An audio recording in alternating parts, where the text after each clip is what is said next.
Welcome to yet another episode here at the Debate Circle, and we are in the Rift Valley region, waiting to crown our champions for this region. The motion of dissection today reads, lifestyle advertising aimed at youth should be regulated to prevent them from falling into debt traps. I'll read the motion of dissection again. Lifestyle advertising aimed at youth should be regulated to prevent them from falling into debt traps. Proposing and opposing this motion is Uasin Gishu High School versus Anestar Victory Boys Lanet. All the best to both teams. Team proposition first. Speaker, you have 3 minutes. Advertising is everywhere. It is in what you read, what you watch, what you eat, and sometimes what you wear. Our economy is dependent on what you buy every single day. The goal of advertising is to make you say, yes, I want this. Yes, I need this. My life would be 10 times better if I went in a Nike shop and bought a shoe worth 4,000. And yet, I also have a cheaper alternative. For those who know me well, they know that I'm a very big basketball fanatic. And I love Kyrie. So every time I step on the court, I try to emulate things that I've seen him do on TV. The step-overs, the three-pointers, and maybe sometimes the reverse handle. I also try to emulate whatever he wears. So this is why when I go into a store, I won't buy Adidas, I won't buy Puma, I will go straight to the Nike counter. Because Kyrie is associated with Nike, he's an ambassador of Nike. So do I need this Nike shoe which cost me 4,000? Of course not. But why do I go and buy it? It's because somebody that is my idol, somebody that I idolize, is wearing it. Ladies and gentlemen of the jury, my name is John Moredi, proudly representing the Anestar Victory Boys High School, here to propose the motion that states that lifestyle advertising aimed at the youth should be regulated in order to prevent them entering into debt traps. First of all, I would like to explain some of the terms that we are going to be using today. Number one is lifestyle. Lifestyle is simply the way of life of an individual. Number two, we have advertising. These are techniques that are used to bring attention to a certain product or service. Number three, we have to regulate. This is to adjust something to a desired level or standard. And lastly, we have a debt trap. This is a situation where you find yourself, you have to borrow another debt so that you can be able to pay your existing debt. What my fellow members and I will hope to do today is to answer 3 main questions. Number one, why is it necessary for us to regulate lifestyle advertisement to the youth? Number two, how the regulation can be applied? And number three, what are its impacts? And by the end of the debate, we will have convinced you that lifestyle advertising aimed at the youth should be regulated so as to prevent them from falling into death traps. Ladies and gentlemen, you've heard it been said that any fool can read, but it takes a wise man to understand. And that is not my name. I am Kasili Melissa from the only best high school, Uasin Gishu High School, and I stand here in opposition to this motion because I have understood the notions in the motions. That is why I have taken my stand. Now, what is lifestyle advertisement? Now, just a point of correction. Lifestyle advertising is a marketing strategy whereby a company, let's say for example a sporting goods company, aligns its visions to align itself with a specific lifestyle, wants and desires of its target audience. For example, my fellow opponent here has said Nike. Nike is aimed at people who like sports, and it has been associated with sports excellence in basketball and many other fields. So lifestyle advertisement is a marketing strategy whereby a company aligns its visions, its beliefs with that of its target audience. Secondly, what is to regulate? According to the Cambridge Dictionary, to regulate, this is simply to put restriction and restraints on something, okay? And finally, what is a debt, right? A debt trap is a situation whereby you have to acquire more loans to pay off other loans, a situation in which many of us have found ourselves. So in order to understand our motion, we have to understand what are we trying to solve. We are trying to solve the issue of debt traps among our youth. But is lifestyle advertising the only cause or the main cause of this? And the answer is quite simple. No. Our youth borrow not because they are attracted to the flashy advertisements to buy an iPhone or something of the sort. No. They borrow to acquire basic things. As we all know, we are from a third world country. And there are very many resources that are limited. So our youths borrow to get these resources. A survey that was done in Strathmore University in the year 2024 was shown that only 5% of its students owned iPhones, and all these 5% come from rich backgrounds, but the other 95% were quite content with their phones. Now, are you telling me this 95% did not see advertisement on iPhones? iPhone 15 Pro, while you are scrolling YouTube, you are sure to meet an advertisement, you're sure to see something, a shoe, a house, maybe a new Tesla vehicle, something of the sort. But you will not be allured because you understand. Now, how can we help our youth from falling into debt traps? Is the solution regulating our advertisement? The answer is no. We should give our youth the necessary financial literacy so that they can understand what I can afford, what I need, and how to go about my income. I have 100 shillings. What should I do? I need 10 pence, and I also want to buy something that makes an accessory. Let us not be confused. Let us not be amused. Let us think logically and statistically. And that is my parting shot. Thank you. You say that lifestyle advertising deals with relating the wants of the company and with those of their consumers. Give me a better way of relating with that without a person who the individual or the customers can easily identify with. With that, they use celebrities. Well, John, have you seen the latest advertising by Travis Scott on Crackjack? Yeah, the one he posted last night. I loved that shoe. I want that shoe. I need that shoe, and I will buy that shoe. But you already have 5 other outstanding loans, and I'm going to take a 6th one. You know why? Because I want that shoe. And what about those other 5 outstanding loans? I will take another loan just to pay off the other loans. This is what lifestyle advertisement is doing. Just because I saw Travis Scott with that shoe, just because of what he does and what he is advertising, I will want that shoe and I will go and buy that shoe, leading me into a bad debt in the situation where I'll have to take another loan in order to pay off that loan. You talk about that the youth are financially literate. Well, just to tell you that according to the National Endowment for Financial Education, it estimates that 69% of youth, that is individuals from 18 to 34 years, are victims to making purchases as a result of what they see on social media, as a result of what they see on those YouTube videos, on those advertisements on the television. Another thing is credit card debts.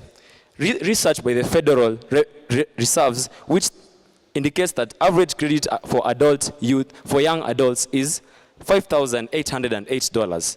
You know what? 70% of youth trust their celebrities. Just because I saw this icon with this shoe, with this brand, I will tend to buy that shoe because I trust that person. I idolize him. I look up to him. So whatever he does, whatever he believes in, I believe in such clauses. I have been Brian Elvis from the Anestar Victory Boys. Thank you. Ladies and gentlemen, I bring you an analogy as short as a miniskirt. Oh yes, short enough to capture your attention, but also long enough to cover the essentials. Call me Dennis Isaac from Gishu High School, and I stand here to oppose this motion that lifestyle advertising aimed at the youth should be regulated to prevent them from falling into debt traps. Now, my analogy is very simple. Should our focus be on regulation or rather education? SDG number 4 talks about quality education. SDG number 12 talks about responsible production and consumption. So why don't we educate our youth? Why don't we educate our youth rather than bring in the aspect of regulation, which is ineffective due to globalization, talk of social media, talk of billboards along the roads, talk of all those aspects. Please, let's not be chasing an innocent lion who will just end up dead. Secondly, the impact of regulating these lifestyle advertisements on our youth will negatively impact our economy through the micro, small, and medium enterprises. Those are the MSMEs. Because once you regulate an audience, you are reducing a market per se this whole. the number of benches at the back are pretty empty. What do I gain by removing a few of you from this audience? Please, let us focus on what needs to be done. Our sponsors out here, the Bio Yogurts, have presented us with this product. And have you come to ask yourself what happens if they were regulated?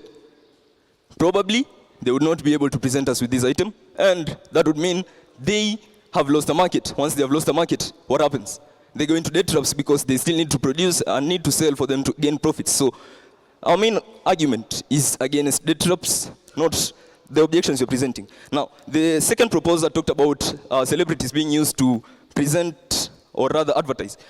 A research by World Research Institute on 7th March of 2024 shows that 67% of youth entrepreneurs do not necessarily rely on advertisements for them to garner an audience, because the globalization that is currently ongoing is just massive. So it is very easy for you to mobilize yourself without having to use a brand or a sponsor from any other place. And lastly, allow me to mention something about the infringement of freedom of expression that is stipulated under Article 33 of the Kenyan Constitution. Because if we get to regulate these things, then the freedom of expression, the freedom of the media, the freedom to access of information, and the consumer rights are pretty much interfered with. And since our constitution protects us, we are not in any mood to deviate from that. Therefore, let us focus on the main aim. Let us focus on the main target. Let us not be swayed by wind. Mere wind literally leads us to nowhere. We usually say that emotions over evidence is a recipe for disaster. The disaster is debt traps, are not an argument they're presenting. I wish I could rest their case, but literally, there's no case to rest. Therefore, I take mine to the top of the mountain. Thank you. I wasn't able to hear what you're saying, so I'll try and see. You're trying to talk about, you have given us a very nice example of yogurt, and in relation to that trap, according to me, I believe that yogurt was free.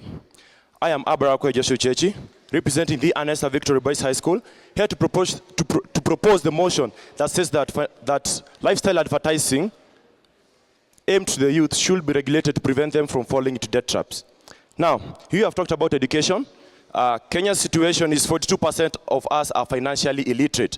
So how are we supposed to apply education that we don't have? Number two, our country has worse problems than just education. So I would propose that let's let food come first than education, because if we don't eat fast, if food does not come first, we won't be alive to get that education. Now, you all know of a company called Rogers Brutin. This is a watch company in Europe. I'm going to give it as an example. George Brutin is the director of that company, and he says, don't even bother to convince people to come and buy your products. Or rather, why not use an illusion? Give them an illusion of how they would look with your products, or how people would perceive them with your products. What this company does, it does not focus on the qualitative aspect of a product. They focus on, if you want to be like X, wear Y. I will give an example with the United States President of America, 2021, Donald Trump, whereby on the 27th of August, according to Forbes, made an appearance for the press media, and he was cited to wear this watch costing not less than $100,000. In less than 4 hours, we had 200,000 orders coming from worldwide. In less than 4 hours, can you imagine? 164,342 were youths. 20% are from Africa, and 62% are from the US. Now, according to Forbes again, 42% of all these 42% of all these 164,000 youths who purchased this watch were under financial institutions, credit cards, loan institutions, you name it. So can you imagine? That is just a bare example of what lifestyle advertising can do. I hope you have understood that. Now, I will give you another example. I will finish with an example of Aaron Carter, that is a United States film star, whereby, due to lifestyle advertising, of course we have seen, he tried to compete with individuals who are wealthy, the vehicles, the private jets. He dropped to a net worth of $8,000 and had a loan of $2.2 million because of what you're advocating for. Can you imagine? That guy passed away, so his story is untold. I would like to remind you that our main aim as the proposers is to tell you that lifestyle lifestyle advertising should be regulated. And most of you may ask, how may it be regulated? Number one, it starts with the financial institutions. I'll give an example in South Africa. South Africa have put very, very firm policies for taking loans. Of course, as they have already explained, taking loans to like match up the standards of other people. It's like a competition. Now, in South Africa, there is the issue of double loaning. You can't take a loan from a bank if you already have an existing loan. Due to time, I will stop there and I rest my case, including that of the opposers. Thank you. Yes, Bright Retieno from the best Uasin Gishu High School. I'm here to strongly oppose the motion that states lifestyle advertisement aimed at youth should be regulated to prevent them from falling into debt traps. Well, you see, you cannot correct a corrector making correct correction. Well, for that case, my opponents here, they have confused you with the complexity, but we're here to stick to the facts. Ladies and gentlemen, to my first point, we are talking about consumer choice. It is not a matter of us regulating the advertisement, but it is a matter of us looking for the consumer choice. It is my personal responsibility to buy that shoe which is being advertised, which can either end me into debt traps or not. Ladies and gentlemen, it is a matter of personal responsibility. Let us talk to the second point. Ladies and gentlemen, you'll concur with me today that regulating will only increase the cost, will add additional costs to our businesses. Well, a study conducted by USAD.org, a study in US in 2021, regulation to advertisement posed a huge cost in consumption to 60%. Well, if these costs are increased, then the consumer will end up buying the product at a higher price. Well, with that, I go to my third point.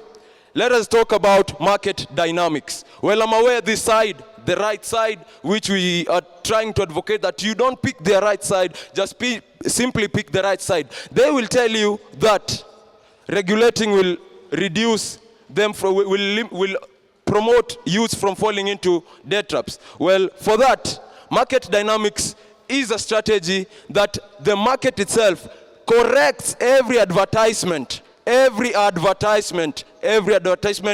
is posted in every social media, in every places. Well, market dynamics is here to solve the solution of debt traps. It will correct itself. It is a it's a market correcting system. Well, to my fourth point, let us talk about economic growth.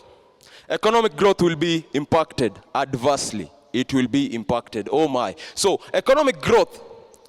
A study conducted by the US Global Food Research Program, Global Food Research Program, an update on 2022, it states that reduction in advertising, reduced advertising, regulated advertising will lower the revenue of the country, will lower the revenue of the economy. Well, media components may see the decline in advertising revenue simply because food industry in the US alone spends more than 2.5 billion annually to promote restaurants,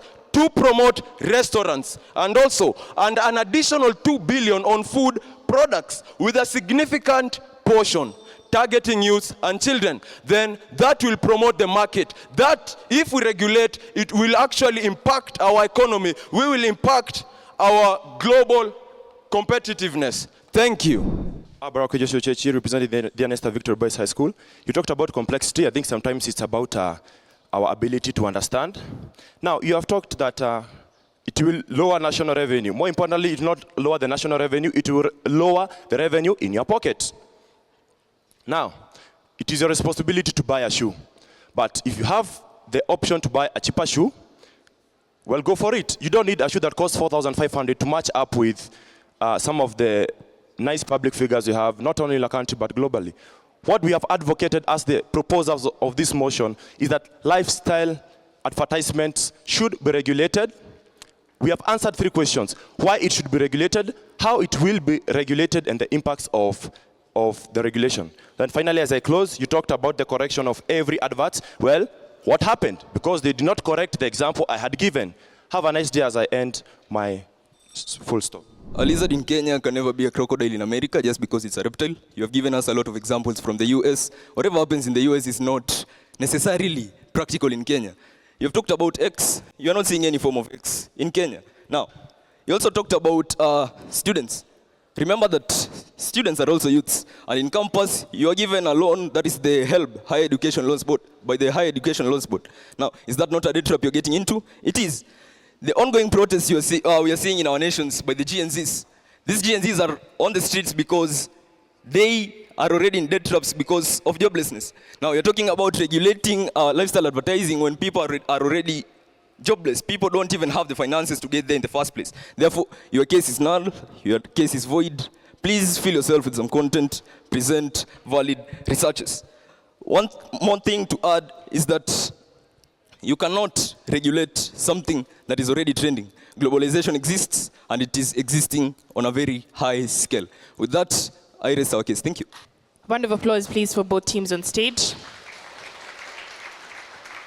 We'll move straight to the judges' results. The judges have awarded Anestar victory Lynette with 61.6%. A round of applause, please, for Anestar victory Lynette. And the judges have awarded Uasin Gishu High School with 62.6%. A round of applause, please, for Uasin Gishu High School, making them the winners of this round. Ladies and gentlemen, we have come to the end of yet another episode here at the Debate Circle. I have been your host, Jenna Ching, and until next time, it's goodbye from us.